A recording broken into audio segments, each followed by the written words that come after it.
Hi అండి. Hi అండి. Hello, welcome back to my channel అండి. నేను మీ శ్రీదేవి. సో అందరూ ఎలా ఉన్నారండి? నేనైతే చాలా చాలా బాగున్నాను. మీ అందరికీ తెలిసిన రెసిపీయే, కాకపోతే ఇవాళ ఏంటంటే మా పెద్ద బాబు బర్త్డే అండి. బర్త్డే సందర్భంగా నేనైతే ఈరోజు సేమియా పాయసం అయితే కాసానండి. ఇంక రెస్టారెంట్కి అయితే వెళ్దాం అని అనుకుంటున్నాం మధ్యాహ్నం నుంచి.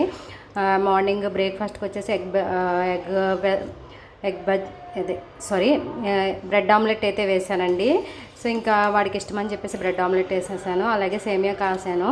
ఇంకా గులాబ్ జాములు చేద్దాం అనుకుంటే ఇంకా వద్దని చెప్పేసి అన్నారండి. ఇంకా అందుకని చెప్పేసి ఇంకేంటంటే సేమియా పాయసం కాసేసి ఆఫ్టర్నూన్ లంచ్కి వచ్చేసి రెస్టారెంట్కి వెళ్తామండి. ఇంక ఈవినింగ్ మళ్ళీ వాడికి నచ్చింది ఏదైనా రెసిపీ కర్రీ కావాలంటే అది చేసి పెడతానండి. సో ఇవాళ బ్లాగ్ మీ అందరికీ నచ్చినట్లయితే తప్పకుండా కామెంట్ సెక్షన్లో కామెంట్ చేయండి. అలాగే మా బాబుకు అయితే విషెస్ చెప్పండి. అలాగే మన వీడియోకి లైక్ చేయండి ఫ్రెండ్స్. చూసారు కదా ఎంతో టేస్టీగా ఉండే సేమియా పాయసం. ఇందులో సగ్గుబియ్యం, జీడిపప్పు, క్రిస్మస్ పళ్ళు అవన్నీ వేసి చక్కగా చిక్కటి పాలతో కాసానండి సేమియా.